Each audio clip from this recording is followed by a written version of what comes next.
లాల్ సలాం లాల్ సలాం లాల్ సలాం సలాం లాల్ కొరితి బాస జడతమనే బాస కృష్ణ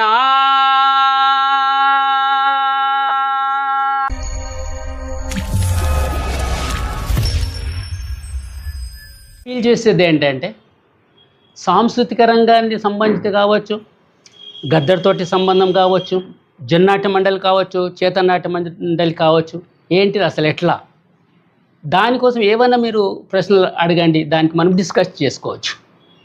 నాకు తెలిసిన వరకు నేను మీతోటి షేర్ చేసుకుంటాను. కాబట్టి ఆ విషయాలు ఏమన్నా కూడా మీరు ఒక్కొక్కరు అడగవచ్చు, దానికి మనము జవాబు చెప్తాం. ఫస్ట్ గద్దర్ మాకు పరిచయం అయింది ఎక్కడ?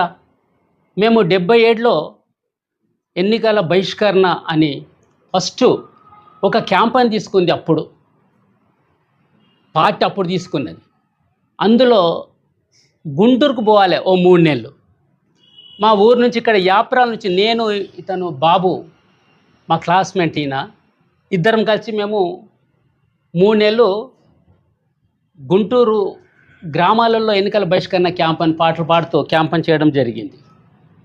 ఆ క్యాంపెయిన్ చేసి వచ్చి వరంగల్లో 77 చివరి అనుకుంటా, అదే అక్కడ ఆర్ఎస్యు మహాసభ జరిగింది వరంగల్ హన్మకొండలో. అక్కడ మేము పాటలు పాడుతూ వచ్చిన తర్వాత అక్కడ గద్దర్ వచ్చిండు. ఆయన గద్దర్ని మాకు తెలియదు. అరే మీరు హైదరాబాద్ నుంచి ఎవరో పిల్లలు వచ్చారంట, ఎక్కడ ఉన్నారు అని అన్న. అంటే మేము పోయేసి చేతులు కట్టుకొని, సార్ మేమే సార్, ఇట్లా యాపరాల నుంచి వచ్చినాము, ఇంకా సుభాష్ నగర్ నుంచి, తర్వాత ఇక్కడ డౌటన్ బజార్ నుంచి, మచ్చబొలార్ నుంచి ఉన్న వాళ్ళు ఉండ్రి అక్కడ. మేమే అన్న ఇట్లా వచ్చినామంటే, మీరేనా, అయితే నేను 2 పాటలు తెచ్చిన, మీరు కోరస్ ఇవ్వాలి. అది ఫస్ట్ పరిచయం. ఆయన అప్పుడు 2 పాటలు రాసుకొని వచ్చిండు ఎమర్జెన్సీలో అమరులైన వాళ్ళు. లాల్ సలాం లాల్ సలాం లాల్ సలాం సలాం లాల్ సలాం సలాం లాల్ సలాం లాల్ సలాం లాల్ సలాం సలాం. ఇదొక పాట. ఓలి ఓలీల రంగ ఓలి చెమ్మకేలీల ఓలి, యాడ బుట్టి యాడ పెరిగే యాడికొచ్చి యాడ సచ్చే, ఎవరి కొరకు వచ్చినారు ఎవరి కొరకు సచ్చినారు, ఏ తల్లి కడుపు పంటలోలి చెమ్మకేలిల్లబోలి, కూలి తల్లి కంటి పాపలోలి. ఇవి 2 పాటలు ఆయన రాసుకుని వచ్చిన తర్వాత కోరస్ ఇయ్యండమ్మా. ఓకే, మేము కోరస్ ఇచ్చింది. ఏంటిది, మాది ఇక్కడ భజన మండలి ఉంటుంది, శ్రీకృష్ణ భజన మండలి. తర్వాత మనకు ఇంకోటి శ్రీరామ్ భజన మండలి. ఇండ్ల కళాకారులను పుట్టిస్తుంది ఇక్కడ. అక్కడి నుంచి డెవలప్ అవుతారు కళాకారులు, విప్లవ కళాకారులకు తయారు కావడం. అంటే ఈ 2 భజన సంఘాలు ఏవవుతున్నాయో అక్కడ మాకు ట్రైనింగ్ అనుకోరాదని మీరు. ఇక్కడ మొన్న కూడా నేను పత్రికారులు వచ్చినప్పుడు చెప్పాను, ఇక్కడ మేము ఒక సంక్రాంతి పండుగ వస్తే భూపాలం తిరుగుతాం మేము, భజన మండలిని అభివృద్ధి చేయడానికి. ఆ భూపాలం ఆర్ముని పట్టుకొని 3 గంటలకు, పొద్దున్న 3 గంటలకు తిరుగుతుంటుంటాం మేము. మేలుకో శ్రీరంగా నాదతయా నీవే మేఘాశ్యాముల వర్మ, మేలుకో కృష్ణ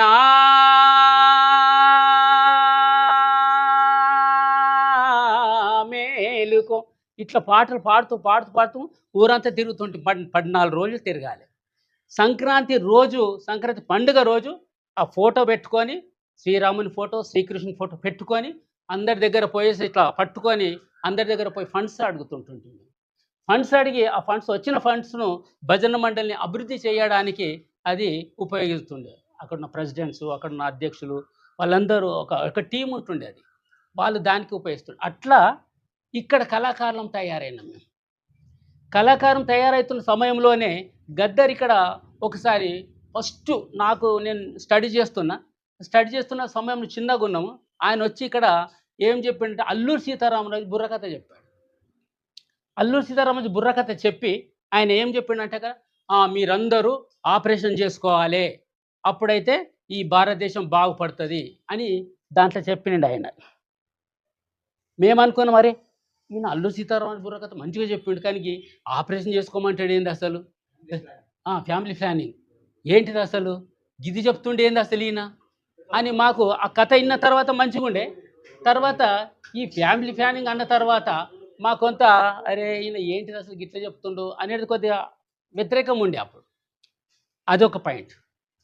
దాని తర్వాత ఆయన ఏం చేసినంటే మళ్ళీ నరసింహరావు ఫౌండర్ మన ఆర్ట్ లవర్స్ అంటే కళా ప్రేమికుల సంస్థ ఆయన ఫస్ట్ పెట్టిండు.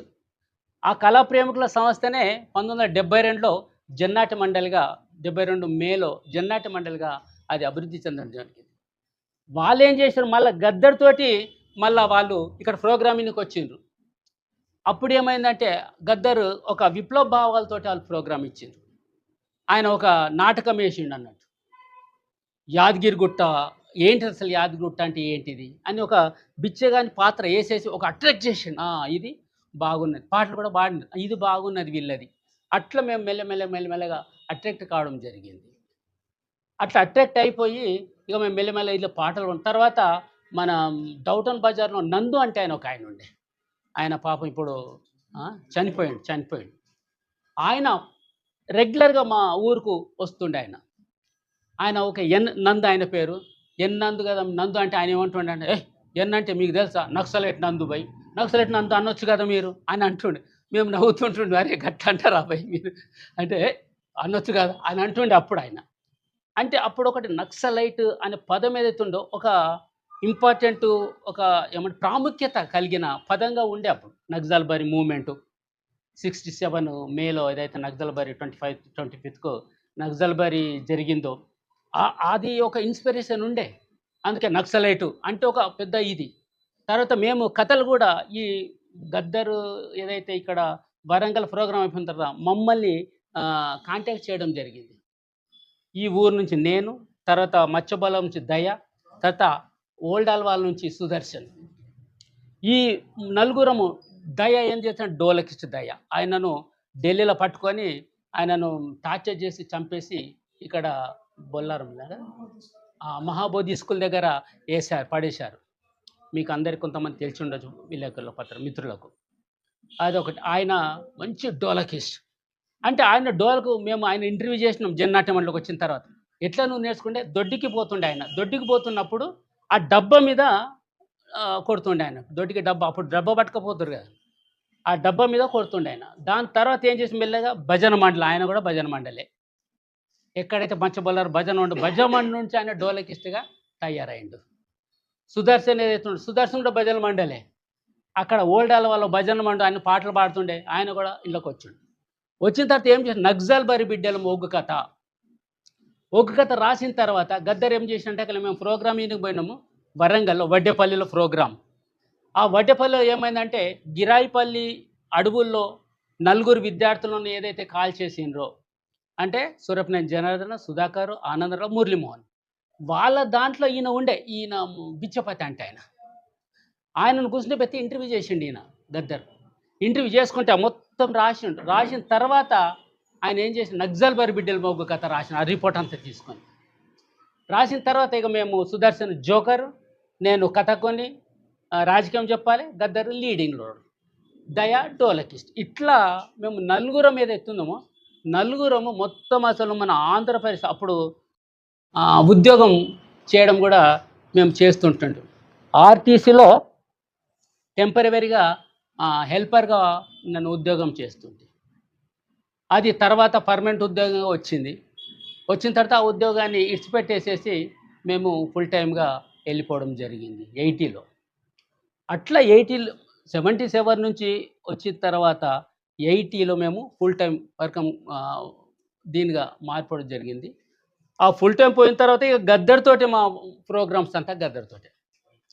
ఎప్పటి వరకు 96 వరకు మొత్తం దేశవ్యాప్తంగా ఎక్కడ పోతే ఆ పాట నేర్చుకుంటుంటుంది. కర్ణాటక పోయినామనుకో ఆ భాషలో బెట్టగల ಹಿಡಿದಲೆ ಬಂಡಗಲ ಹಿಡಿದಲೆ ನಮ್ಮ ರಕ್ತ ಜಲ್ಲಿ ಮಾಡಿ ಪ್ರಾಜೆಕ್ಟು కట్టదలే సెమ యారిగో సిరి యారిగో. మేము మహారాష్ట్రలో పోయినామనుకో డొంగురు పోడుతో అమ్మే దగడు జోడుతో హమే రక్తాచా సిమెంటా నిర్ధరణ బాంధితో అమ్మే సూకుతుమాలా దుక్కు అమాలా మరాఠీలో పాడుతుంటాం. అట్లా ఎక్కడ పోతే మనము నార్త్కి ఇంకా ఢిల్లీ కానీ యూపీ కానీ పోయిన భారత్ గద్దర్ ఏం చేస్తుంటే ఏ ఊరు మనదిరా ఈ వాడ మనదిరా పల్లె మనదిరా అనగానే గావ్ హమారా ఏ గల్లీ హమారీ బస్తీ హంసే హే హర్ కామ్ హంసే హే హల్ హపన హస్యా అపన హతోడ్ అపన కూలాడ్ అపన బస్ అరే బైల్ హపనే రే బైల్ గాడి అపనే రే తో జాలిం కోన్ రే ఉస్కా జులుం క్యా రే. నేను ఇందులో పాడుతుండే. ఆయన ఊరుకొచ్చి భారతదేశం భాగ్యసీమరా, ఖనిజ సంపదలు కొదలేదురా, బంగారు పంటలు భూములున్నాయి, చావులేని మరి జీవనదురా, అంగట్లోన అల్లి ఉన్నాయి, అల్లున్నోట్లో శని ఉన్నట్లు, సకల సంపదలు గల్ల దేశంలో దరిద్రం ఎట్లుందో అనగానే భారత హప్ని మహానుభూమి ఇస్కి కహాని సునోరి బాయి సర్ఫే కడా హే బరా హిమాలయ నదియా బైతి గంగా జమున బ్రహ్మపుత్ర గోదావరి కృష్ణ సుఫలం సుఫలం ఇసి దేశమే రోటీ మాంగా క్యూ రే బాయి. ఇట్లా నేను పాడుతుంది. అట్లా మేము అంత క్లోజ్గా మేము గద్దర్తోటి పనిచేసిన ఇక వేరేళ్ళు అంత క్లోజ్గా పనిచేసినామంటే మా టీమే అని అనుకోవచ్చు. గద్దర్, నేను, సుదర్శన్, దయా మెయిన్గా. తర్వాత ఇక ఆయన ఇనెక్ట్ అయిపోయిన సుదర్శన్, తర్వాత దయా కొనులు పనిచేసింది. ఇక మేమిద్దరం అయితే 96 వరకు ఇక గద్దరు ఆయన ఏ పాట రాసినా కూడా ఫస్ట్ ఇగో నీవైతే నీది పాడగలుగుతురా, ఇది పాడేసి నేర్చుకో అని అంటుండే. కాబట్టి అది మేము ఇక నైట్ అంతా డే రేపు ప్రోగ్రామ్ ఉంటే ఇవాళ నైట్ ఇచ్చేస్తుండే పాట, నైట్ అంతా పాట నేర్చుకొని ప్రోగ్రాంలో ఇచ్చేస్తుండే. ఆయన ప్రోగ్రాం ఇవ్వడంలో కావచ్చు, జనాలను నాడి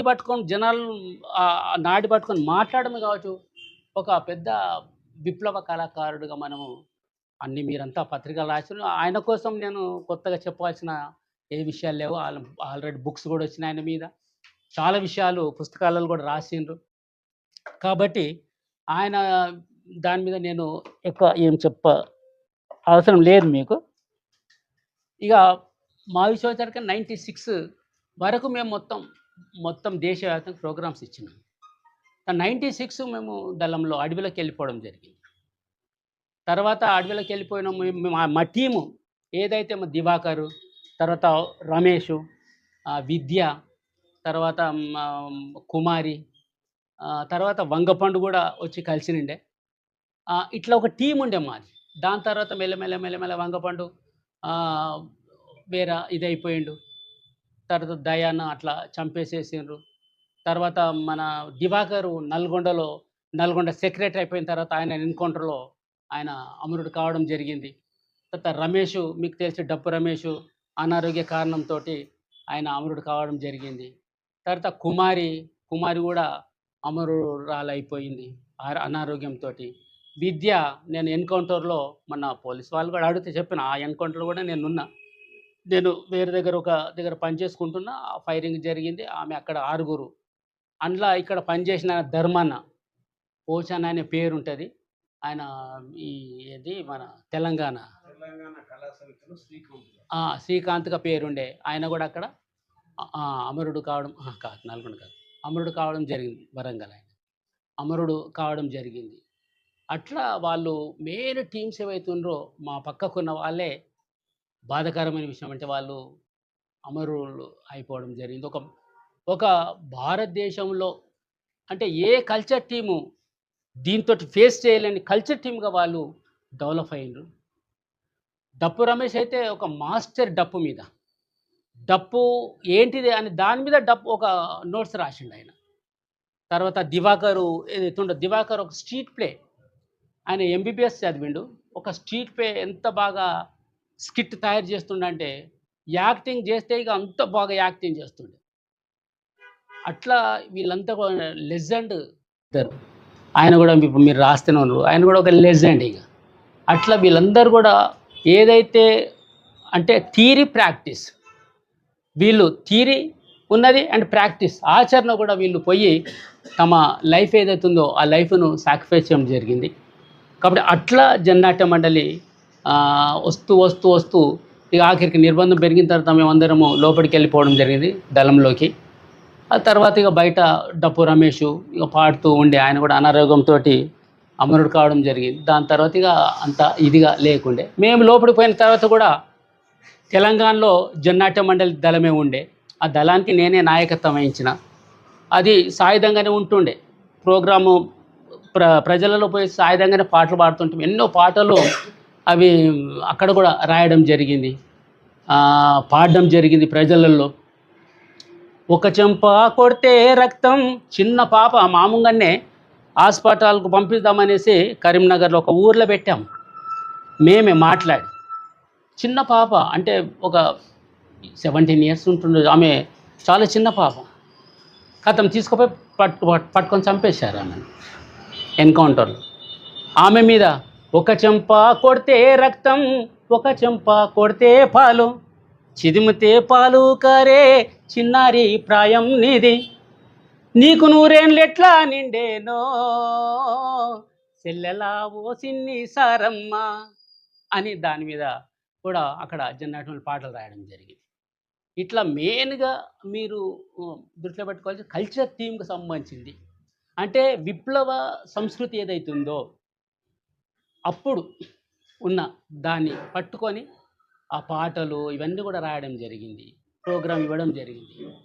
తర్వాత ఇప్పుడు ఇక చాలా మార్పులు వచ్చేసినాయి, చాలా మార్పులు. దాని ప్రకారం కూడా ఇక చాలామంది రచయితలు కళాకారులు రాస్తూ ఉన్నారు, పాడుతూనే ఉన్నారు. కాబట్టి మేము ముఖ్యంగా ఏంటంటే ఒక 77 నుంచి 80 వరకు మన పార్ట్ టైమ్గా విప్లవంలో పాల్గొన్నాము. 80 నుంచి ఇప్పటి వరకు 25 వరకు ఈ రోజు వరకు కూడా మేము మొన్న అక్కడ మన లీగల్ అయ్యే వరకు కూడా మేము దళంలోనే పనిచేయడం, సంస్కృతి రంగానే డీల్ చేయడం జరిగింది. కాబట్టి అట్లా మేము అది డీల్ చేసి ఇక వయసు పెరిగిపోయింది. కాబట్టి ఇప్పుడు మేము ఏమంటే కళ్ళు సమస్య, తర్వాత ఇక మరి చీకట్ల నడవడమే కావచ్చు, ఇవన్నీ కూడా అనారోగ్యం సంబంధించింది, చాలా కష్టం. ఇప్పుడు యుద్ధం అక్కడ మన బాగా దాడి కూడా జరుగుతుంది, మీకు అందరికీ తెలిసిందే. కాబట్టి అట్లా ఉండడం కొద్దిగా సాధ్యం కాదు. కాబట్టి అందుకోసమే మేము బయట ఉంటాము అని మేము ఇక్కడ బయటికి మా ఫ్యామిలీతోటి ఉంటాము. అనారోగ్యము ఇదైంది, మా ఫ్యామిలీ మా ఫ్రెండ్స్ అందరు ఉన్నారు, వాళ్ళతోటే ఉంటాం మేము అని ఇది చేసి మేము ఓ లీగల్గా రావడం జరిగింది. కాబట్టి అట్లా మేము పనిచేసి ఇక ఎన్నో ఫైరింగ్లు కావచ్చు, కష్టాలు కావచ్చు, కన్యలు కావచ్చు, బాధలు కావచ్చు, బంధులు. అంటే ఒక విప్లవ జీవితము ఇన్ని సంవత్సరాలు బతకడం అంటే అది చాలా అంటే ఇది చెప్పుకోవచ్చు, ఒక క్రమశిక్షణతోటి బతకడం. అంటే బతకడం ఒకటి. అందుకే చెరబండ రాజు ఏమంటాడంటే కమ్యూనిస్ట్గా జీవించవచ్చు, కమ్యూనిస్ట్గా చావడం వేరు అంటాడు ఆయన ఒక కవితలో. కాబట్టి ఆయన రాస్తూ ఏమంటాడంటే నువ్వు ఏదైతే నడుస్తుంటావో రేపు నీ పాదాల మట్టిని కూడా తీసి వాళ్ళు ల్యాబ్లో పెట్టి పరీక్షిస్తారు, పాదాల మట్టిలో కూడా ఏమన్నా విప్లవాలు ఉన్నాయి అని రాసి. ఆయన ఎప్పుడు రాసిండు? ఓహో 70-75 ప్రాంతంలో రాసిన కవిత. అట్లా చాలా కవితలే కానీ ఇట్లా మేము స్టేజ్ మీద చెప్తుంటాం ఇవన్నీ కూడా. కాబట్టి ఇట్లా ఈ సంస్కృతి రంగంలో పనిచేసి ఈ లీగల్ కావడం జరిగింది. అట్లా అనారోగ్యం సంబంధించి ఇప్పుడు డాక్టర్స్ తోటి కన్సల్ట్ చేసినాము. కాబట్టి ఇప్పుడు మెడిసిన్స్ కూడా ఇప్పుడు స్టార్ట్ అవుతున్నది. కాబట్టి డాక్టర్స్ను మేము ఇంకా కంటిన్యూ అవుతున్నది ఇప్పటికి. కాబట్టి రకరకాలుగా అనారోగ్యాలు అవి కావచ్చు, ఆ విధంగా మేము బయటికి రావడం జరిగింది. అట్లా సాంస్కృతిక రంగాన్ని ఒక పునాదిగా ఉంటూ, అంటే నేనే పునాది కాదు, ఎంతోమంది ఉన్నారు అందులో నేను ఒక చిన్న దానికి సపోర్ట్.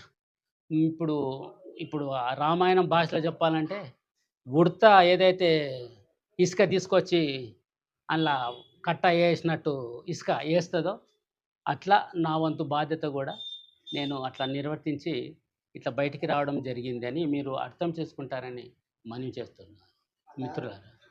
మీరు అజ్ఞాతంలోకి వెళ్ళిపోయింది కదా, అక్కడ మావోయిస్టుల పార్టీ అక్కడ ఉన్న ఆదివాసులకు ఎలాంటి కార్యక్రమాలు, అంటే వాళ్ళ మధ్యలో ఎలాంటి కార్యక్రమాలు చేసిండ్రు, వాళ్ళకి అభివృద్ధి ఫండ్, వాళ్ళ మధ్య నుండి ఎలాంటి అక్కడ పరిస్థితులు ఎట్లుంటే మీరు పోయి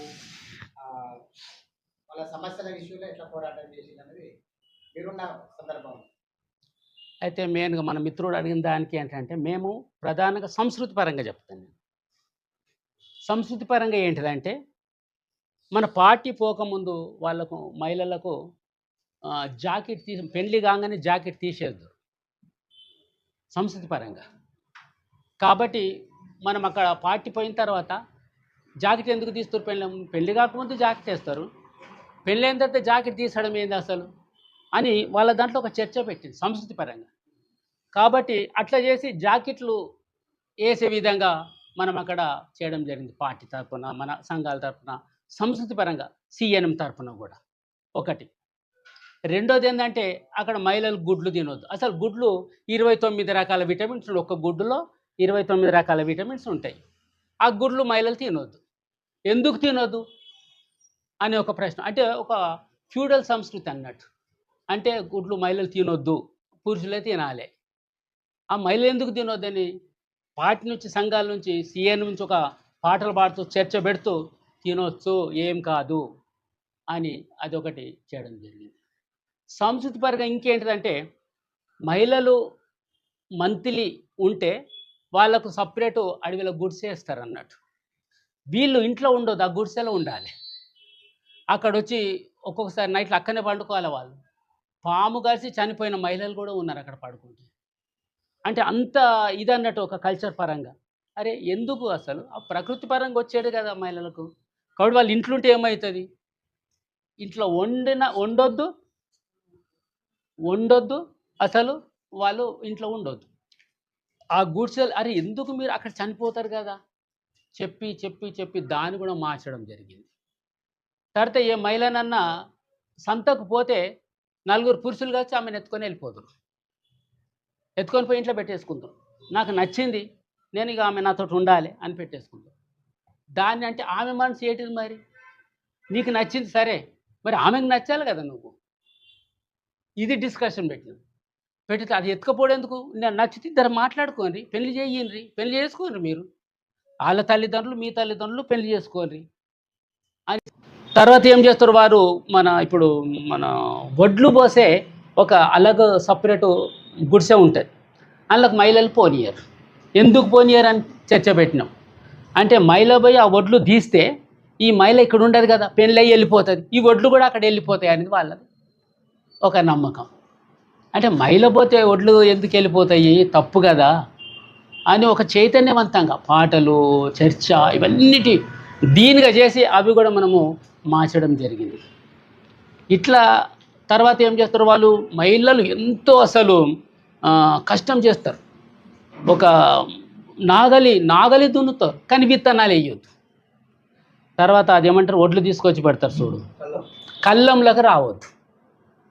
ఎందుకు అంటే వాళ్ళు విత్తనాలు వేస్తే సరిగా పంట పండది. అయితే అక్కడ సంఘమే కావచ్చు, జనతా సర్కార్ అని చెప్తారు కదా, ఆ జనతా సర్కార్ ఏం చేసిందంటే కదా, సరే మీరు అట్లా అంటున్నారు కదా, మీకు ఒక 4 ఎకరాలు ఇస్తాము పురుషులకు, మహిళలకు 4 ఎకరాలు ఇస్తాం, మీరే దున్నుండి విత్తనాలు వేయండి, వాళ్ళే దున్నుతారు, విత్తనాలు వేస్తారు అని అట్లా పనిచేసేసి వేస్తే వీళ్ళు ఫుల్ పంట పండించారు మహిళలు. పురుషులది పంట తక్కువ వచ్చింది. ఎందుకంటే పురుషులు వేసేస్తారు, కళ్ళు తాగనికి పోతారు, వాళ్ళేమో శ్రమ చేస్తారు 24 గంటలు, వాళ్ళది ఫుల్ పంట పండింది. మరి ఎట్లా పండింది, విత్తనాలు వేయొద్దు అంటారు కదా మీరు, మరి వాళ్ళు విత్తనాలు వేసిండ్రు కదా, మరి ఇట్లా పంట తీసిండ్రు వాళ్ళు. ఇట్లా ఏం చేసినామంటే అంటే ప్రాక్టీస్, థియరీ 2 దారిని వాళ్ళను మెల్లమెల్లగా మార్చు అని మొత్తము. ఇప్పుడు మీరు చెప్పినట్టు మొత్తం అక్కడ మారిపోయింది అని నేను చెప్పలేను. అంటే ఒకటే రోజు మారడం సమాజం ఏదైతే ఉందో, ఇప్పుడు ఉదాహరణకు ఒక మనిషి ఈ సమాజము ఉన్న దాంట్లో మల్లెపూల బతకాలంటే చాలా కష్టం. తనకు ఫైట్ చేయవలసిందే ఆయన. ఒక కుటుంబంలో బతకాలంటే కూడా తనకు ఫైట్ చేయవలసిందే. కాబట్టి అంత మంచిగా బతకాలంటే కూడా పెద్ద ఒక ఫైట్ కావాలి. కాబట్టి అట్లా మనం కొంత మార్పు అట్లా పాటల ద్వారా, రకరకాల చర్చ ద్వారా, క్లాసెస్ ద్వారా ఇట్లా అట్లా మార్పు మొత్తం మారిపోయిందని నేను చెప్తలేను. అంటే వాళ్ళకు ఒక లేనిది మనము ఇది కరెక్టే కదా అనే కాడికి మనము వాళ్ళకు అట్లా చేయడం జరిగింది. అట్లా సంస్కృతి పరంగా మెయిన్గా అది మార్పు చేయడం జరిగింది. ఆదివాసులను 10ల సంఖ్యలో 100ల సంఖ్యలో రాష్ట్ర కేంద్ర ప్రభుత్వం దేనివల్ల పరిస్థితి జరుగుతుందని, అంటే మావోయిస్టుల వల్ల అనుకోవచ్చా, లేకపోతే మావోయిస్టులు ఉన్నది అనుకోవచ్చా, లేకపోతే వాళ్ళ అవసరాలు దాని మీద వాళ్ళ అవసరం ఉంది ఇక్కడ ఆదివాసులు చెప్పడానికి ఇంటి బలగాలు వచ్చి? అంటే మీరు ఆఖరికి అవి నేను చెప్పాల్సిన అవసరం లేదు, చెప్తారు చెప్ప దయచేసి. ఒకటి నాకు నా అండర్స్టాండింగ్ ఏం లేదు. ఉదాహరణకు 38 రకాల అక్కడ మినరల్స్ ఉన్నాయి.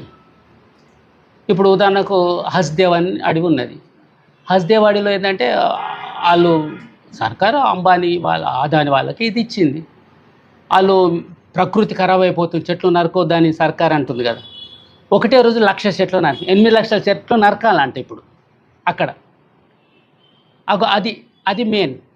ఉదాహరణ బయలడిల్లో ఉందనుకో. బయలడిల్లో ఏంటిది 68లో జపాన్ కంపెనీ స్టార్ట్ చేసింది, 1968లో.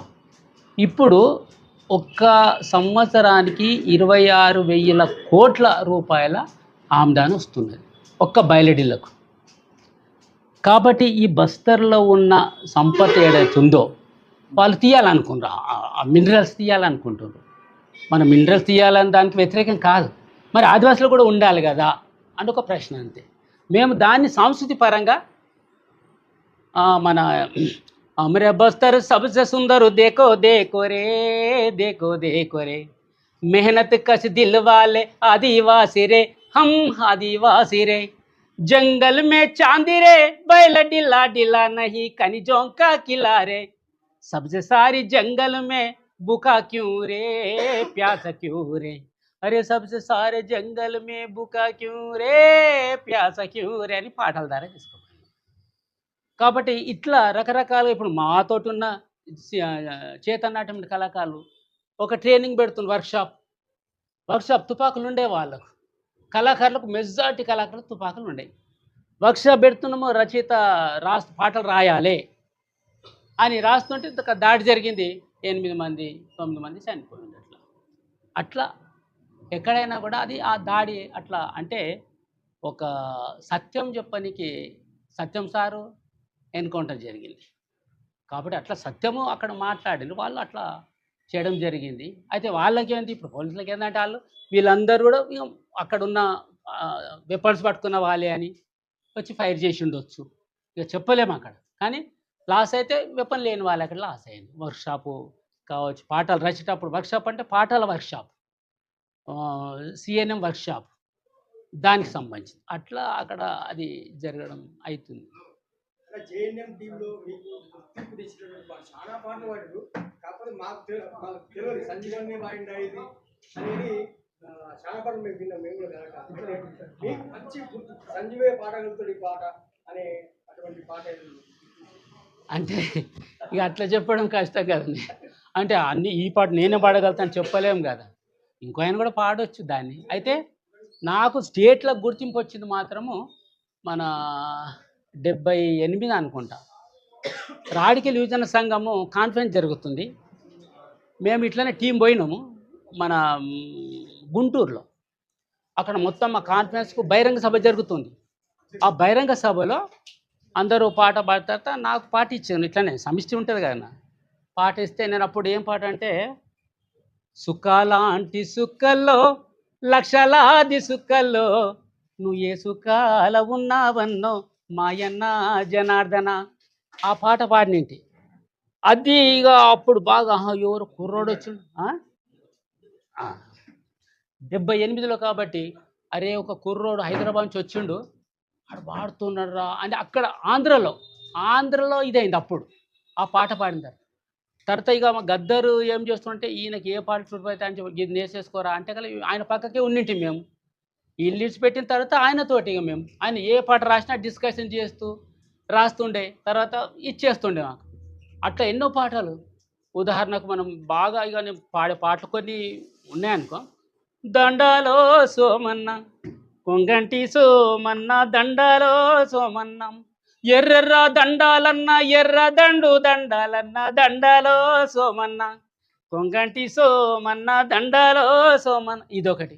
మాయమయ్యి పోతివో అన్నో యాదన్న నువ్వు గాయమయ్యి పోతివో అన్నో యాదన్న, ఆ వంట కాడ నీవే వడ్డించే కాడ నీవే ఆ పాట కాడ నీవే ఆ పశుల కాడ నీవే భూస్వామి గుండగాల భర్తం బట్టె కాడ ముందు వరుస నీదెరో అన్నో యాదన్న మొదటి దెబ్బ నీదెరో అన్నో యాదన్న, అదొకటి. భారతదేశం భాగ్యసీమ 25 చరణాలు అన్నది, 25 చరణాలు బట్టి పడుతుంటుంది. అట్లా ఈ స్టేజ్ మీద పాడుతుంటామంట. తర్వాత ఈ సర్నక్క పాట కూడా వందనమో వందనమమ్మో నా చెల్లేల సర్ణమ్మ, సుబట చుక్కల వందనమమ్మ, సేను చెలకల వందనమమ్మ, సిన్ని కూనల వందనమమ్మ, బక్క రైతుల వందనమే నా చెల్లేల సర్ణమ్మ. ఇట్లా ఆ పాటలు. తర్వాత ఇక టాప్ అందరికంటే కొద్దిగా గుర్తున్నది, వేరే వాళ్ళు కూడా పాడినరు. రేలారే అడవి తల్లికి దండాలో, మా తల్లి అడవికి దండాలో, ఈ పాట ఇక పాడుతుంటుంది. అట్లా నేనే అన్ని పాటలు పాడతానికి కాదు, అట్లా విప్లవ పాటలు ఉండదు కదండి. అయితే ఎవరెవరు సూటబుల్ అవుతారో వాళ్ళు తీసుకుంటారు అన్నాడు. అన్న ఈ పాట నేను పాడుతుంటే ఓకే, మహిళ ఈ పాట. అయితే మహిళకు సంబంధించిన మేము జన్నాటం లిస్టులు రాసినాం, మేము ఎక్కడ ఫెయిల్ అయినాము అనేది కూడా రాసినాం. మహిళలు కళాకారునిలో వచ్చిన తర్వాత మన దాంట్లో ఉన్న పితృస్వామ్య భావజాలంతో వాళ్ళని ఎంతైతే అభివృద్ధి చేసుకోవాలనో అంత అభివృద్ధి చేసుకోలేకపోయాము, రివ్యూలో రాసినాము. కాబట్టి మహిళలు ఇంకెంత డెవలప్, మంచి చాలామంది అసలు విద్య కావచ్చు, కుమారి కావచ్చు, ఇంకా మన ఒక పద్మ, చిన్న సన్న కావచ్చు, అదే బాలయ్య, కవాలి బాలయ్య, ఇట్లా చాలామంది కళాకారులు ఇక్కడ. అదే మెయిన్ కళాకారులు ఒకటి ఏంటంటే, ఇక్కడ కళాకారులు ఏదైతే ఉండ్రో అసలు మొత్తం ఈ ఈ ఏరియాలో ఏదైతే ఉండ్రో, యాప్రాల్ కావచ్చు, సుభాష్ నగర్ కావచ్చు, గొల్లగూడ కావచ్చు, మచ్చబొల్లారం, డౌటన్ బజార్, యామ్జాల, నేరడ్మెట్టు, అల్వాల్, ఇక్కడ నుంచి మెయిన్గా. అందుకే నాకు గుర్తున్నది, నేను చదివిన ప్రకారము వెంగళరావు ఉన్నప్పుడు దీన్ని కల్లోలిత ప్రాంతం నక్సలైట్ ఏరియా అని ప్రకటించినప్పుడు, వెంగళరావు ఉన్నప్పుడు, అంటే ఇక్కడి నుంచి కళాకారులు, విప్లవ కళాకారులు పుట్టుకొచ్చారు అన్నట్టు. అంటే దీనికి పునాది కూడా ఉన్నది. ఇక్కడ ఉన్నంత భజన సంఘాలు, నీకు సిటీలో ఉన్న భజన సంఘాలు ఎక్కడ ఏ స్టేట్లో వేరే అసలు జిల్లాలో లేవు. ఇక్కడ గల్లీకి ఒక భజన సంఘం, అక్కడి నుంచి డోలకిస్టులు తయారవుతారు. మాకేం సమస్య వచ్చిందంటే, మేము అరే మీరు సిటీలో ఉంటారు కాబట్టి మీకు డోలకులు దొరుకుతారు భయ్, అసలు మాకు అసలు డోలకిస్టులే లేరు, మరి మాకు డోలకులు ఎట్లా అనే సమస్య వచ్చింది జన్నాటమంలో. ఆ సంవత్సరంగా ఏం చేసినామంటే, మరి ఎట్లా అంటే మాకు డప్పులు ఫుల్ ఉంటాయి, అందుకోసమే డప్పు కథ స్టార్ట్ చేసినాం.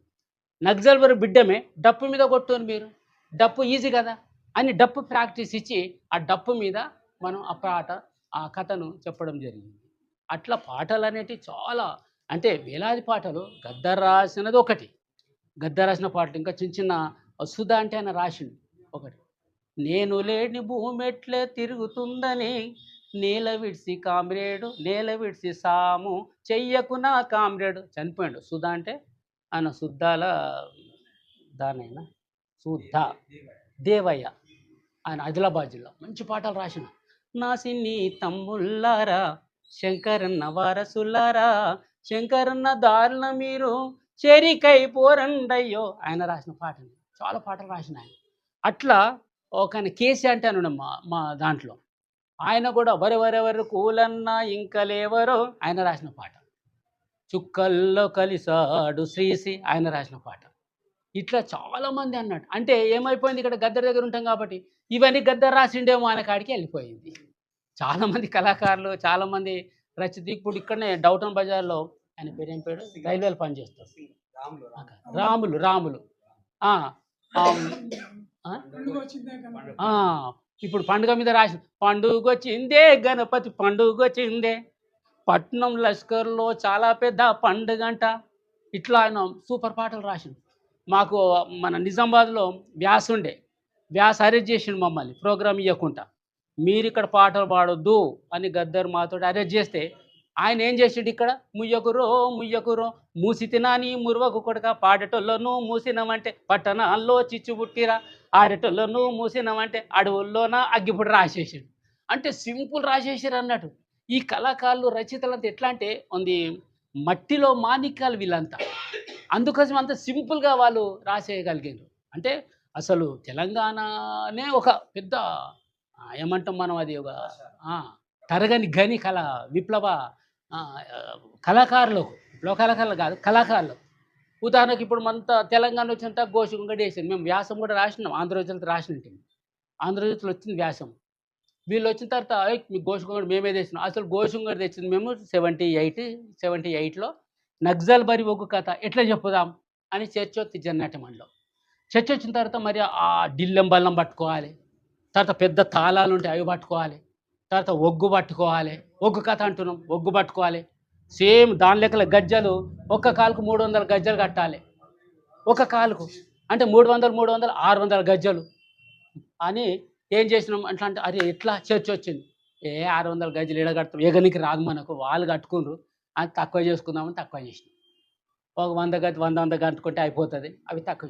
డిల్లెం బల్లం ఒకసారి పెడదాం. డిల్లెం ఫస్ట్ కథ నేను, గద్దరు, సుదర్శను, దయ ఫస్ట్ కథ చెప్పింది. ఈ మొత్తం ఈ ఒగ్గు కథ లెక్కలు చేసింది మహబూబ్ నగర్ జిల్లాలో ఆర్ఎస్ కాన్ఫరెన్స్, జిల్లా కాన్ఫరెన్స్లో ప్రవేశపెట్టడం జరిగింది. ఆ పెట్టిన తర్వాత మాకు ఆ సేమ్ అప్పుడు తీసుకొచ్చిన డ్రెస్, ఇప్పుడు తెలంగాణ వచ్చిన తర్వాత గోషంగడ్ ఇస్తుండ్రు, అది అప్పటిదే. అసలు వీళ్ళు ఏమంటారు, మేము గోషంగడ్ తీసుకొచ్చినాం అంటుండ్రు. ఇక పాపం వాళ్ళ చర్చ వాళ్ళకు ఉండని, కానీ మనం ఏదో పోటీకి అని మాట్లాడతలేను. కానీ జొన్నాటి మండలి తీసుకొచ్చింది.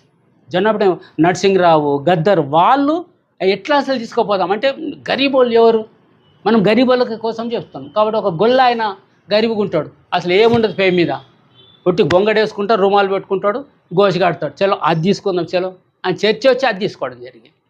అట్లా అది ఒక లెజెండ్గా నిలబడిపోయింది మొత్తం చరిత్రలో. ఇక తర్వాత ఇప్పుడు వచ్చింది భయ్, అప్పుడు ఉంటుంది కానీ ఇప్పుడు మొత్తము షర్ట్ ఇప్పేసి ఎట్లా ఎగురుతారు భయ్. ఇక చర్చలు రకరకాల చర్చలు. అంటే అసలు ఆ పరిస్థితి ఏంటిది, ఆ తీసుకున్న పరిస్థితి ఏంటి, అయితే అప్పుడు చేసినాం కాబట్టి ఇప్పుడు అదే తీసుకోమని చెప్పడం కరెక్ట్ కాదు. మళ్ళీ మారుతున్నప్పుడు మారాలి చాలా. తర్వాత కల్చర్ చాలా మారినాయి, చాలా మార్పు చేయడం జరిగింది కూడా. కాబట్టి అట్లా మనము అవి తీసుకొచ్చి దాన్ని డెవలప్ చేయడం జరిగిందన్న జన్నాట్య మండలి మేము టోటల్గా. అట్లా అన్ని రకాల హిందీ వాళ్ళు, ఇప్పుడు విలాస్ గోఖరే ఒక గొప్ప రచయిత అన్నాడు. ఎందుకంటే మేము భారతదేశం అని తెలుస్తాం, అందరు రచయితలు మాకు చాలా దగ్గరగా ఉంటారు అన్నాడు. ఆయన ఏం పాటలు రాసిండంటే, ఆయన కైసే హే తేరా జనం బైనా जिंदगी भर रोना ही रोना भाई मैं तेरा सुन लो कहना मेरी बहना क्यों है ऐसा समझ लेना मेरी बहना ओ मेरी बहना जब तू लड़की बनकर आई नाराज पीता माँ कोई सबको चाहे लड़के पे लड़का तेरे कारण दिल पीता का दड़का तूने बेहेजी पैसा चाहिए दहेज मांगा कहाँ से आई इसी कारण तू बनी फसाना मेरी बहना क्यों है ऐसा समझ लेना मेरी बहना ओ मेरी बहना जब तेरी किसी से हो गई शादी पति के घर में बन गए कैदी सास ससुर की ताने सुन सुनकर देवर ननद की बनी तू नौकर शोहर ने जब भी देखा है हंसकर कैदी की आती माँ बनाकर तू बनी बच्चों का कारखाना मेरी बहना क्यों है ऐसा समझ लेना मेरी बहना बाइबिल कुरान धर्मशास्त्र ने अबगन जैसे जहर पिलाया धनमानों की बाजारों में सस्ते महंगा चीज बनाया ఇట్లా దాని పాట ఎంత చాలా దేశంలో చాలా ఫేమస్. తర్వాత ఒక జేఎన్యు అంటే ఢిల్లీ యూనివర్సిటీలో కోబడ్ ఆయన పేరు ఏదో ఉంది, ఒక గాంధీ అని పేరు వస్తుంది, ఒక రచయిత, ఉత్తరప్రదేశ్ రచయిత, కోబడ్ గాంధీ పాటలు అయిపోయాడు. ఆయన రాసిండు అన్నాడు, చాలా పాటలు రాసిన. उठो साथियों आज चले हम मुक्ति कराने देश को सदियों से गुलाम आज तक अपने प्यारे देश को सदियों से गुलाम आज तक देखो बिरला टाटा बाटा कहते रोज रोज का घाटा अपनी घर की बड़े तिजोरी बेचे माल विदेश को సదియోं से గులాం ఆజ్ తక్ అప్నే ప్యారే దేశ్ కో. అంటే మీరు అనుకోవచ్చు, అరే హిందీ ఎందుకు పాడుతున్నావు, తెలుగు పాడొచ్చు కదా అంటే, తెలుగు ఆల్రెడీ మీరు క్యాస్ట్లో ఫుల్ విన్నర్ కాబట్టి హిందీ వినిపిస్తున్నాను నేను. కాబట్టి హిందీలో బాగా నాకు ఇక్కడ పుట్టిన, నేను పని కూడా మషూరాబాద్లో చేసిన కాబట్టి హిందీ మీద కొద్దిగా కమాండ్ ఉంటుంది. హిందీ పాటలు బాగా పాడుతుంటున్నాను.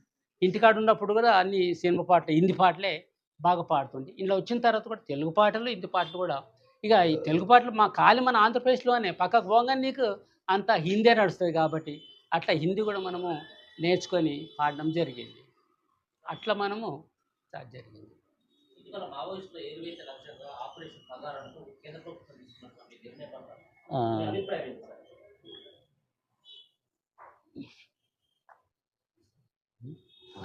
ఏం లేదు దాంట్లో. ఇప్పుడు ఎందుకంటే నేనేమో ఇక నా సాధారణ జీవితం బతకాలనుకున్నా, అనారోగ్యంతో. నక్సల్బర్ నుంచి కూడా చాలా నిర్బంధాలు వచ్చినాయి. అంటే దీనికి డైలెక్టికల్ మెటీరియలిజంలోకి కొత్త మనం చర్చ చేయాల్సి వస్తుంది. ఏదైనా కూడా అసలు పార్టీ 70లో ముగ్గురే ఉన్నారు, కొండపల్లి సీతారామయ్య, సత్యమూర్తి, మాస్టర్జీ. లేదు పార్టీ. కాబట్టి పార్టీ డెవలప్ అయింది, ఒక పిఎల్జీఏ అయింది, 16 రాష్ట్రాల్లో అభివృద్ధి అయింది. తర్వాత నక్సల్బర్ నుంచి కూడా ఫస్ట్ మన 72లో చార్ మజుందార్, 72 మన జూలై 16 ఆయనను మన ఒక కొరియర్ ద్వారా కలకత్తాలో పట్టుకొని ఆయనను 28కు ఆయనను హత్య చేయడం జరిగింది. దాని తర్వాత రకరకాల పార్టీలు ఇక ఏర్పడ్డాయి. కాబట్టి ఇక్కడ ఏం చేసింది ఆంధ్ర పార్టీ, ఏం చేసిందంటే మనం ఒక లైన్ తీసుకొని పోవాలి. ఆయన చెప్పిన లైన్, ఆయన చెప్పిన రివ్యూ చేసినారు. మీకు అందరికి తెలిసిందే, మీరు మీ పత్రికారులకు తెలిసి చదివి ఉంటారు. అంటే ఆయన ఏం చెప్పిండు, 72 వరకు ఒక విప్లవం, పెద్ద విప్లవం వస్తుందని అన్నాడు. అది కరెక్ట్ కాదు. అసలు పార్టీ లేదు, సేన లేదు, ఎట్లా విప్లవం వస్తుంది అనేది ఒక ప్రశ్న. కాబట్టి అది కరెక్ట్ కాదు. అయితే ఆయన ఏదైతే భారతదేశానికి సంబంధించిన వైరుధ్యాలు చెప్పిండో అవి కరెక్ట్. వైరుధ్యాలు ఏం చెప్పిండు, సామ్రాజ్యవాదానికి భారతదేశ ప్రజలకు నంబర్ 1, భూస్వామ్య విధానానికి విశేష ప్రజానీకానికి నెంబర్ 2, పెట్టుబడిదారి విధానానికి కార్మిక వర్గానికి నంబర్ 3, శాసక వర్గాలు అంటే పాలక వర్గాలకు తమకు వైరుధ్యాలు, 4 వైరుధ్యాలు చెప్పారు. అవి కరెక్ట్. భారతదేశంలో నూతన ప్రజాస్వామిక విప్లవం, అర్ధవలస అర్ధభూస్వామ్య దేశం ఇది. భారతదేశంలో నూతన ప్రజాస్వామిక విప్లవం జయప్రదం కావాలి అంటే నువ్వు గ్రామాల నుంచి విముక్తి చేసుకుంటూ పోవాలని చెప్పి అవి కరెక్టే. ఆ లైన్ చెప్పిండి, అది కరెక్ట్. కాబట్టి అప్పటి నుంచి వచ్చిన తర్వాత ఏమైంది, మళ్ళీ పార్టీ కొద్దిగా డెవలప్ అవుతున్నదో 78 సెప్టెంబర్ 9 జగిత్యాల జైత్రయాత్ర స్టార్ట్ అయింది. కాగానే అక్కడ కలవత ప్రాంతాలు స్టార్ట్ అయిపోయినాయి. 80లో పీపుల్స్ వార్ ఏర్పాటైంది. పీపుల్స్ వార్ ఏర్పాటైన తర్వాత మెల్లమెల్ల 85, 82, 83 ఎన్టీ రామారావు వచ్చిన తర్వాత మాట పాట బంద్ అని చెప్పిండు. సాంస్కృతిక ఎట్లా చెప్పగలిగిండు అంటే, కరీంనగర్లో అంట దొర ఉండ కదా, డీజీపీ దొర, ఆయన ఒక పుస్తకం రాసిండు, మీరు కూడా చదివిండొచ్చు. ఆ పుస్తకంలో ఏం రాస్తాడంటే, కరీంనగర్లో ఈయన మొత్తము ఇట్లా గోచి గొంగడి పెట్టుకొని జనంలో వచ్చి కూర్చుండంట దొర. కూర్చొని ప్రోగ్రామ్ విన్నాడంట, మా ప్రోగ్రామ్ విన్న తర్వాత అరే వీళ్ళది చాలా బలమైన సాంస్కృతిక రంగము, దీన్ని మనము టక్కరియకపోతే చాలా కష్టమవుతుంది అని వచ్చి రామారావుకు చెప్తే, రామారావు ఏం చేసినట్టే మాట పాట బంద్ చేసేసి భారతి అనే నాటిక తీసుకొచ్చారు వాళ్ళు. పోలీస్ డిపార్ట్మెంట్ నుంచి భారతి అనే నాటికేసింది. అది ఓకే, భారత నాటిక తీసుకొచ్చారు. ఆ భారత నాటిక ఎట్లా అయింది, ఏమైంది, అదంతా మీకు తెలిసి ఉండొచ్చు. కాబట్టి ఇట్లా నిర్బంధం తర్వాత ఏమైపోయింది, 74లో నిర్బంధం వచ్చేసింది. నిర్బంధం వచ్చిన తర్వాత ఎంతోమంది ఎన్కౌంటర్ అయిపోవడం జరిగింది. పార్టీ అప్పటికిగా మొత్తం నష్టపోవడం జరిగింది. మళ్ళీ 77 తర్వాత మళ్ళీ స్టార్ట్ అయింది. మళ్ళీ 77 తర్వాత మళ్ళీ స్టార్ట్ అయిపోయి మళ్ళీ కరీంనగర్ ఆదిలాబాద్ పోరాటాలు జరిగినాయి. అవన్నీ మీకు తెలిసిన విషయాలే, మళ్ళీ పాత విషయాలకు పోవద్దు. కాబట్టి 80 అయిన తర్వాత 82, 83లో ఈయన రామారావు వచ్చినంత అది ఒక పాట మాట బంద్ అయిపోయింది.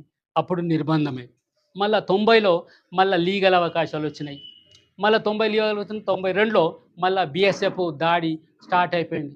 అట్లా నిర్బంధం కంటిన్యూ. అయితే అప్ అండ్ డౌన్స్, నేను ఇంతకుముందు చెప్పినట్టు గతితారిక భౌతికవాదంలో ఏం చెప్తుంది, వైరుధ్యాలు ఉంటాయి, వైరుధ్యాలు ఘర్షణ పడుతుంటాయి, ఒక్కటవుతుంటాయి, అభివృద్ధి అవుతుంటాయి. కాబట్టి సాక్రిఫై ఏదైతుందో త్యాగం వృధా పోదు. ఒక తల్లి ఏం చేస్తుంది, తన బిడ్డకు బ్లడ్ ఇచ్చేస్తుంది, కానీ నా బ్లడ్ పోతుంది, అయ్యో నా బ్లడ్ పోతుంది అనుకోదు, నా బిడ్డే మంచిగా ఉండాలి. కాబట్టి సమాజం కోసము ఏదో పార్టీ వాళ్ళే త్యాగం చేసిండ్రు, అది ఒక పార్టీ కిందకి వస్తుంది అది. కానీ చాలామంది త్యాగము కదా, సైంటిఫిక్స్ అంటే ఒక వైజ్ఞానికం ఏమంటారు, సైంటిఫిక్స్లు అంటారు కదా, విజ్ఞానం కోసము ఎంతోమంది, ఉదాహరణకు బల్బు కనుగొన్న ఆయన సాక్రిఫై చేసిండు జ్ఞానం కోసము. తర్వాత మనకు కోపర్నికస్ 1500 శతాబ్దంలోనే కదా అసలు ఆయన ఎంత త్యాగం చేశారు. ఆయనను కింద ఇట్లా మంట పెట్టి ఆయన నెత్తురు కూడా భూమి పడితే మళ్ళా పుడుతుంది. ఆయన ఏమన్నాడు, భూమి గుండ్రాగా తిరుగుతుంది అని చెప్పాడు, అంతే. ఆయనను ఇట్లా యాలాడబెట్టేసి కిందికి వెళ్ళి మంట పెట్టేసేసిండు. నెత్తురు భూమి మీద పడితే ఆ భావాలు వస్తాయని చెప్పేసి ఇట్లా అంతా సాక్రిఫైస్ చేసింది. అయితే మారిందా? ఎంతో మారింది కదా. సైంటిస్టులు అట్లే ఉన్నారా? తీసుకొచ్చి బ్రేక్ చేసిండ్రు. అట్లనే నిర్బంధాలు ఇవి పోతుంటాయి, వస్తుంటాయి. ఒక సమస్యలు ఉన్న రోజులు ఎట్టనో ఒక దిక్కు వాళ్ళంటే ప్రజలు వాళ్ళ దీంట్లోనో వాళ్ళు ఫైట్ చేస్తూ ఉంటారు. ప్రజలు డాక్టర్ దగ్గరికి పోవడము, ఇంటికాడ ఉండడము, గోళీలు వేసుకోవడము. అంటే ఒక మాట చెప్పారు కదా, లీగల్ అయినా నేను లీగల్ అదే లీగల్. నా గొంతు అనేది ప్రజల కోసం వినిపిస్తా అని చెప్పేసి మాట్లాడింది కదా. అవును, ఇప్పుడు అదే మాట్లాడుతున్నా. లీగల్గా ఉంటా, నా కుటుంబంతో ఉంటా, డాక్టర్ దగ్గరికి పోతా, బీమారి రాకుండా ఎక్కువ రోజులు బతుకుతామా మన చేతి లేదు, ఆరోగ్యం మీద ఆధారపడి ఉంటుంది. కాబట్టి అట్లా బతుకుతాం. అదే నేను మన పోలీస్ వాళ్ళకి ఇక్కడ సతీష్ కూడా వచ్చిండు కాబట్టి, సతీష్ డిపార్ట్మెంట్ ఆయన చెబుతున్నా. అక్కడ కూడా చెప్పినా మేము, నేనైతే ఎవరన్నా అమరవీరులు శవాలు వస్తే పోయి పాడతా అని చెప్పిన. ఓకే అట్లా వాడు, కానీ ఆర్గనైజేషన్ చెయ్యొద్దు అన్నారు వాళ్ళు. అసలు నాకు ఆర్గనైజేషన్ చేయడానికి ఇప్పుడు శాతనే కాదు, 70 సంవత్సరాలు అయిన తర్వాత ఏం చేస్తాము ఇంకా. కాబట్టి అట్లా నా జీవితంతో నేను బతుకుతున్నాను. అంటే 77 నుంచి 80 వరకేమో 3 సంవత్సరాలు మన ఈ పని ఇంటికాడు ఉంటూ పని చేసినాము. తర్వాత ఎన్ని పాటలు రాసినాం? పాటలు అట్లా ఇప్పుడు ఈ ఉదాహరణకి ఈమె చెప్తే 150 పాటలు రాసింది ఈమెనే. కాబట్టి ఇక అట్లా చాలా పాటలు ఉంటాయి. రోజు యాక్టివిటీ కదా. ఇప్పుడు అక్కడ దండకారణులు అయితేనేమో ఇక భాషలు రాయాలి. దునియాలోప ఆదా నిమ్మ ఆదా ఈసనివా నాను దునియతును బదిలీకియ కల్ నాను వాటు దిటి వాటు సంగేదాయకల్ వరడ్ది సంగేదాయకల్ అని ఇట్లా ఆ కోయల్నే పాటలు ఫుల్ రాస్తుంటాం. అట్లా తెలుగులో కూడా రాసినాం. ఇప్పుడు మేము ఒక గుజరాత్ బాని తీసుకుంటాం.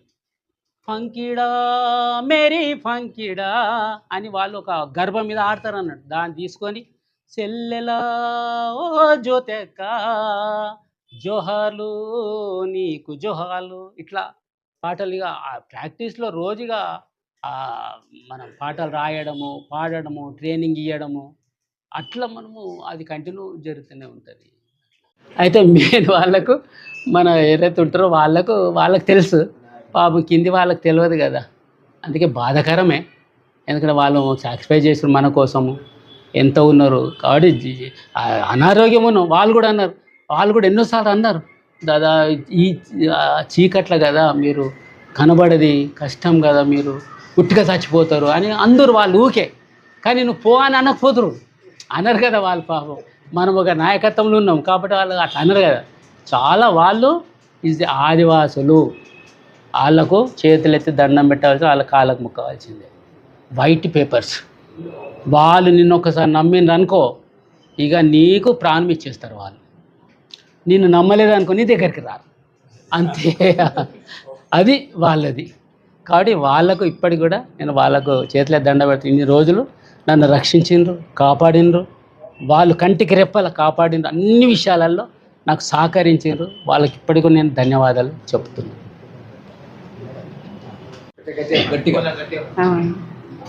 నేను సంస్కృతి రంగంలో పనిచేసింది అంటే మాది మహబూబ్నగర్ జిల్లా. ముందు మహబూబ్నగర్ జిల్లా అమరావతి మండలం వంకేశ్వరం గ్రామం ముందుది. ఇప్పుడు నాగర్ కర్నూలు భద్రం వచ్చేసింది. అందుకే నాకు అప్పటి నుంచి 92 నుంచి సంస్కృతి రంగంలో పనిచేస్తున్నా. అయితే అక్కడ మహబూబ్నగర్ జిల్లాలోనే నేను 10 సంవత్సరాలు పనిచేసిన. తర్వాత ఏవోవి అంటే కువి ప్రజలు ఉంటారు అక్కడ, ఆదివాసీ ప్రజలే.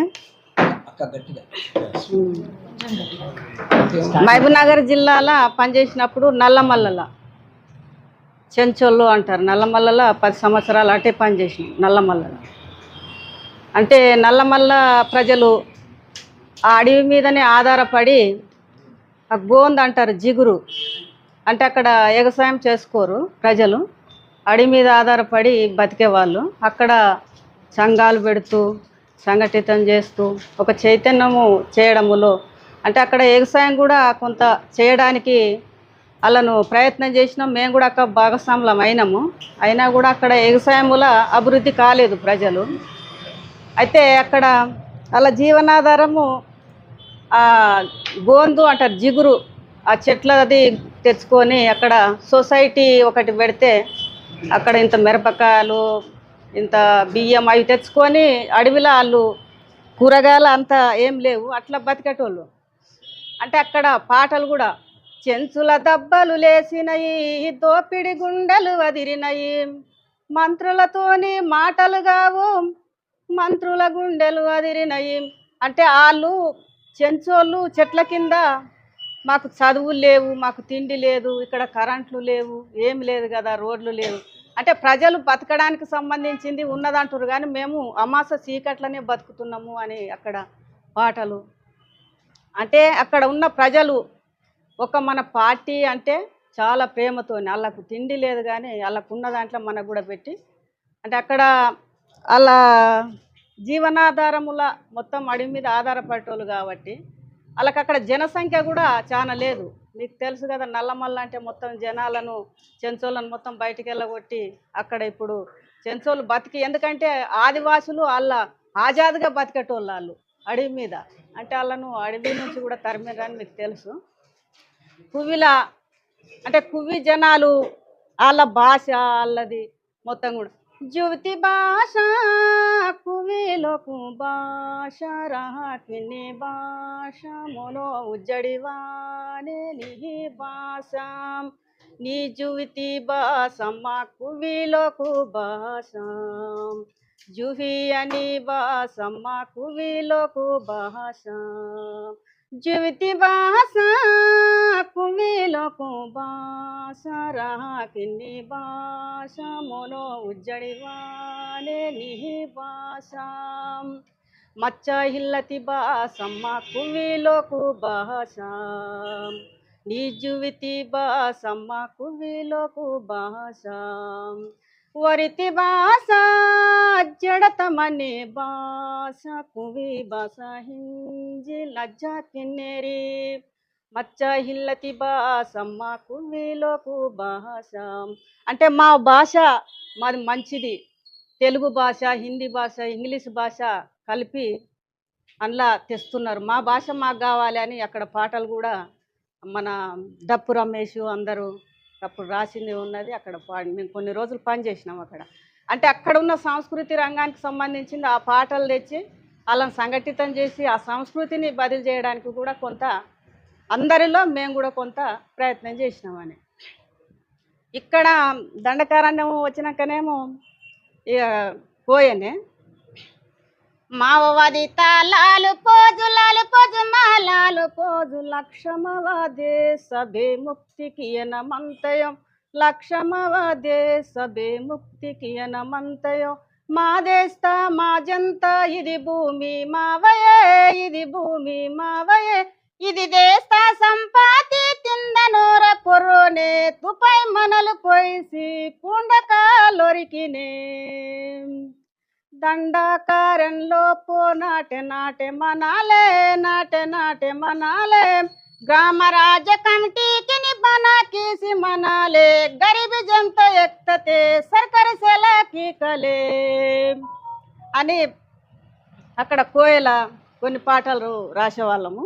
దానికి సంబంధించింది అయితే చెప్తున్నారు. మహిళల పరిస్థితి అయినా అక్కడ పితృస్వామ్యం ఎట్లుంటుంది, అక్కడ ఒక మహిళలకు సంబంధించిందే కాకుండా అక్కడ అణిసివేతలు కూడా ఎట్లున్నాయి అనేది అక్కడ సంఘటితం చేసి ఒక 10-12 సంఖ్యతోని సిఎన్ఎంను మేము ఒక డివిజన్లో నడిపించేది. ఒక్కొక్క డివిజన్లో కూడా 2000కు 2500 కూడా పనిచేసేటోళ్ళు అన్నట్టు.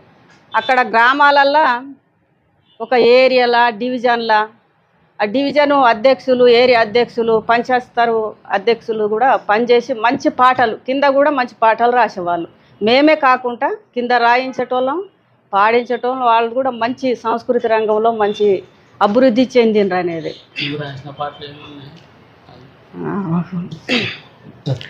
రేరేలో ఎరేలా రేలా రేల రేలా రేరేలో రేలా రేలా రేల రేలా మాడు భూమిలాడైలో పో కమ్రెడు కుమ్లి పైవేరు మాట పుడితిన కమ్రెడు కుమ్లి సుడ్లా సుడ్లా మందనస్కే కమ్రెడు కుమ్లి బలల సంగం కాముకిత్తిన కమ్రెడు కుమ్లి అంటే కొన్ని పాటలు అంటే అమరవీరుల మీద కొన్ని సమస్యల మీద కూడా రాసింది ఉంది. అక్కడ ఏంటంటే ఇక తెలుగు అనేది భాష ఉండేది అంతే. ఏమైనా రాస్తే వాళ్ళు ఇప్పుడు తెలుగు రాసినా కూడా ఇక్కడ పంపాలి, మళ్ళీ నెట్టు పెట్టాలి, నెట్టుకు పోవద్దు. తర్వాత మనం ఎవరో పడితే ఆ పాట రాసిన తర్వాత ఒక నెల తర్వాత ఇటు వస్తుంది అది, అప్పటికి ఆ సమస్య అయిపోతుంది. కాబట్టి అందుకే ఆ సమస్య మీదనే లేటెస్ట్ ఏం సమస్య ఉంటుందో కోయిల రాసి వాళ్ళకు ఎడ్యుకేషన్గా పంపించేస్తుంటుంది. అట్లా రాసింది. అయితే నేనైతే తెలంగాణ దాన్ని ఒక సందేశం పంపించిన చూసిండొచ్చు, నెట్లో కూడా పెట్టినాం. అంటే తెలంగాణ ఎట్లా రావాలి అనే ఫస్ట్ సందేశం నా వీడియోతోటి సందేశం పంపించింది తెలంగాణ దాన్ని. మీకు ఎన్ని భాషలు వచ్చన్నా? భాషలు అట్లా హిందీ, తెలుగు, కోయ 3 భాషలు మెయిన్గా. ఆరోగ్యం కుదుటపడిన తర్వాత మరి రాజకీయంగా వచ్చే అవకాశం ఉందా? చెప్పిన కదా నిన్న బతుకుతానే అని ఇప్పుడే ఆరోగ్యం కుదుటపడిన తర్వాత కుదుర అంటే ఇప్పుడు పైనుంచి కిందికి పోతూ ఉంటుంది కనుక కుదుట పడుతుంది. ఇప్పుడు ఎంతోమంది షుగరు, బీపీలు కుదుట పడుతున్నాయి ఎవరికైనా చెప్పండి. ఆ రోజు తింటేనే ఇంకా ఇంకా ఇంకా ఇంకా కిందికే పోతుంది. కానీ నాకు మంచిగా అయిపోయింది భయ్, నేను బెటర్ ఇవ్వాలని చెప్పిండా చెప్పింది. నాకు జననాట్య మండలి కావచ్చు, అటు చేతన నాట్య మండలిలో అనేక మంది కళాకారులను తయారు చేసి అక్కడ ప్రజల్ని సమస్యల మీద ఫైట్ చేసి చైతన్యం చేసిండ్రు. ఇక్కడ తెలంగాణలో కూడా ప్రజా కళాకారులుగా ఉన్న వాళ్ళు ఈరోజు తెలంగాణ వచ్చినాక 30,000కు అట్లా జీతం చేస్తూ వాళ్ళ వాళ్ళ స్వార్థాల కోసం కొంతమందికి భూములు ఇచ్చేది, కొంతమందికి జీతాలు ఇస్తుండ్రు. ఇప్పుడు కళాకారులు అనేది కనుమరుగైపోయింది. వాళ్ళ వాళ్ళ అవసరాల స్వార్థ ప్రయోజనాల కోసం అంటే ఈ ప్రభుత్వం మొత్తం ధ్వంసం చేసినప్పుడు తెలంగాణ కావచ్చు ఇప్పుడు రాస్తారు. మళ్ళా ప్రజల్ని కానీ ప్రజా కళాకారుని తయారు చేసే పరిస్థితి ఉంటుందా? అయితే నేను ముందుగానే నేను చెప్పాను కదా, అంటే 50 సంవత్సరాలు అదే ఇప్పుడు చెప్పిన ఎవరు లేరంటే అంటే ఇప్పుడు నేను ఒక్కని మీరు చెప్పినట్టు ఆరోగ్యం మంచిగా అయిపోతే అయ్యేదో చేస్తానని ముందుకు వస్తే ఆ చేయగలుగుతాం ఒక్కరితోటి కాదు. అంటే అందరూ అంటే ఏదైనా ఉంటే ఒక యూనిటీ అవుతుంది. గడ్డిపోచలు ఉన్నాయనుకో, సింగల్ ఉందనుకో ఉట్టికి తెగిపోతుంది. కానీ తాడు బేంతే గట్టిగా ఉంటుంది. కాబట్టి ఏదైనా యూనిట్ ఉంటేనే ఉంటుంది. కానీ ఏదో ఒక్కరు చేసి నేను 2 పాటలు రాస్తా, వాళ్ళు ఏం చేస్తారు, యూట్యూబ్లో పెట్టేస్తే అయిపోతుంది అంటారు. యూట్యూబ్లో పెడితే 2 పైసలు అయితే తిరుగుంటూ ఉండాలి అంతే. కాబట్టి అట్లా ఏది కాదని అట్లా. కాబట్టి వాళ్ళు ఇక వాళ్ళ ఎవరికి వాళ్ళు ఆలోచన చేసుకోవాలి. అంటే సమాజం ఏంటిది, సమాజం అర్థం చేసుకోవడము. ఇప్పుడు పత్రికారులు కూడా సాక్రిఫై చేస్తారు కదా, పత్రికలు ఎంతోమంది సాక్రిఫై చేసిన వాళ్ళు ఉన్నారు. ఎంతో రిస్క్ తీసుకొని ఆమె ఒక వరంగల్ ఒక పత్రికారు విలేకరి మాట్లాడింది, రేడియోలో ఇంటర్వ్యూ వచ్చింది. ఆమె ఏమంటారంటే నాకు ఎన్కౌంటర్స్ రిపోర్ట్ పోయినప్పుడు చాలా రిస్క్ అయింది నాకు అంటదా. కాబట్టి పత్రికారులో కూడా వాళ్ళ రిస్క్ వాళ్ళకు ఉన్నది. కాబట్టి అదే అందరూ రిస్కులు ఉన్నారు. కాబట్టి ఇందరు తుపాకులు పడుతుండ్రు బై అని చెప్పగలుగుతామా? అంటే రకరకాల వాళ్ళ యాంగిల్లో వాళ్ళు ఆలోచన చేసుకోవాల్సిందే. కానీ మనము మీరు ఇది చేయండి అది చేయండి చెప్తే ఇవాళ వింటారు. ఇప్పుడు పొద్దున్న పాకెట్లో ప్రపంచం వచ్చేసింది అంటే సెల్ ఫోన్లో. కాబట్టి ఆయన పొద్దున్న నేను ఇప్పుడు చూస్తున్న రోడ్డు మీద పోతుంటే ఒక ఆయన ముంగడు ఫ్రెండ్ నడిపిస్తుంటే ఈయన అందులోనే పెట్టారు. ఎవరు ఆ పక్కకు చచ్చిపోతుండా తెలియదు, ఈయన ఇట్లనే ఉంటారు. ఇక ఏం పట్టించుకుంటే ప్రపంచానికి చెప్పు. కాబట్టి వాళ్ళ ఇష్టము. కళాకాలం అనుకో, ఇక తెలంగాణ వచ్చిన తర్వాత వాళ్ళు ఏమంటారంటే ఇప్పుడేంటి తెలంగాణ వచ్చిన 4 ముక్కలు దొరుకుతున్నాయి, ఇప్పుడు కూడా నువ్వు అవి కూడా తీసుకోవద్దు అంటావు అని అంటారు వాళ్ళు.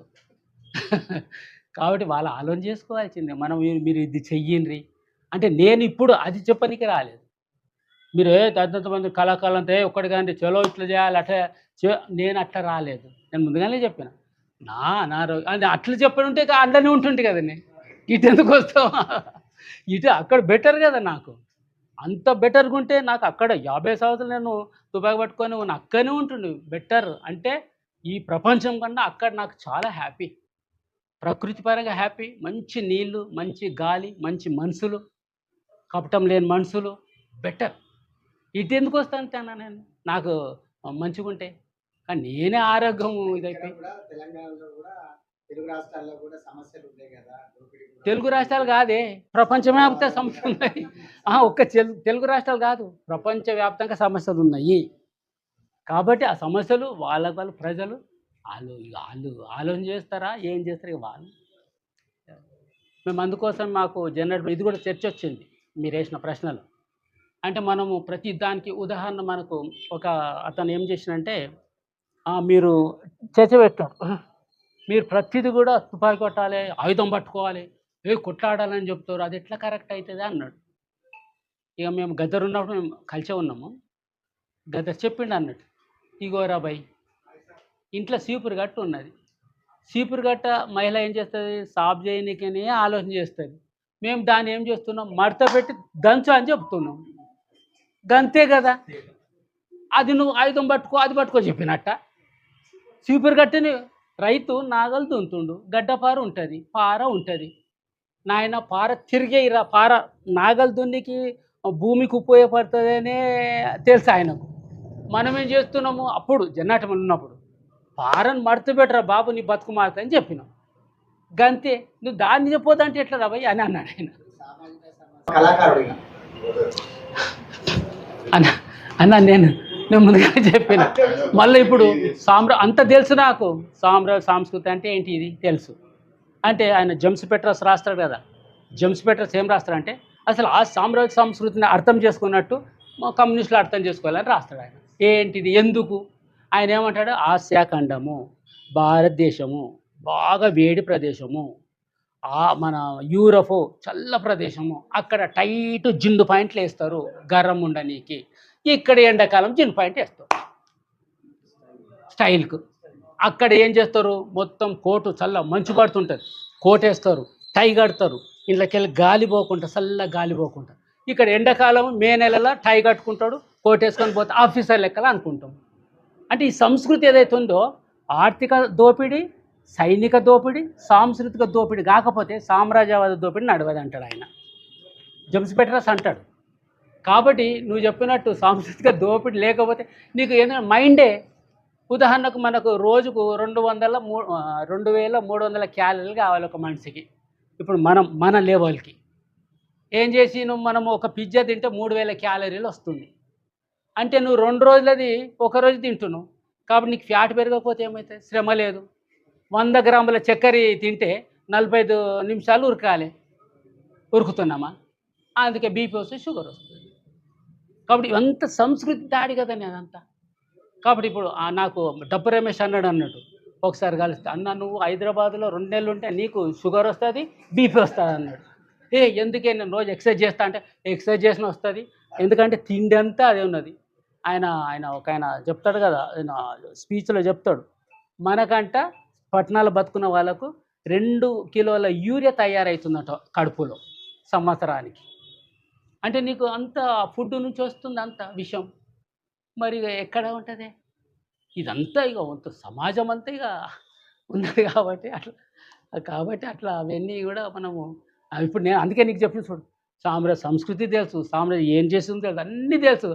ఇన్ని రోజులు పాటిన గది తెలియదు అన్న, కాబట్టి తెలుసు. కానీ ఇప్పుడు అది తెలిసి నేను బయట సామ్రాజ్య సంస్కృతికి వ్యతిరేకంగా నేను అందరిని కూడగట్టుకి నేను ఏదో యుద్ధం చేయడానికి లేకుంటే పోరాటం చేయడానికి రాలేదు.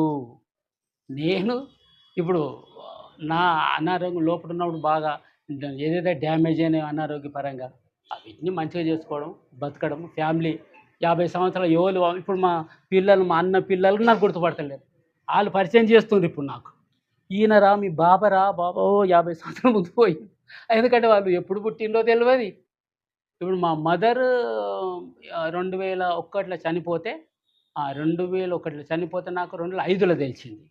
ఎవరో సిటీ నుంచి అట్లా ప్రజాసంఘ లెటర్ రాస్తే అట్లా తెలిసింది. కాబట్టి ఇప్పుడు నేను బతకదలుచుకున్నా లీగల్ కావడం. అందుకోసమే మేము ఫస్టే చెప్పిన, లొంగిపోలేదు అంటే 50 సంవత్సరాలు పనిచేస్తే లొంగిపోబదులుగా అంటే చచ్చిపోతాం కదా. అందుకోసం లీగల్గా 90లో లీగల్గా వచ్చినాము, ఇప్పుడు లీగల్గా వచ్చి లీగల్గా బతకాలనుకుంటున్నాము. అందుకే మీరు అట్లా రాస్తే ఏంటంటే మాకు మళ్ళా డిపార్ట్మెంట్ నుంచి కానీ ఏ నువ్వు అది చేస్తున్నావు ఇది చేస్తున్నావు అనుకుంటూ ఉంటారు. కాబట్టి లీగల్గా బతుకుతాం మనం. అదే అన్న మెయిన్గా. Okay sir.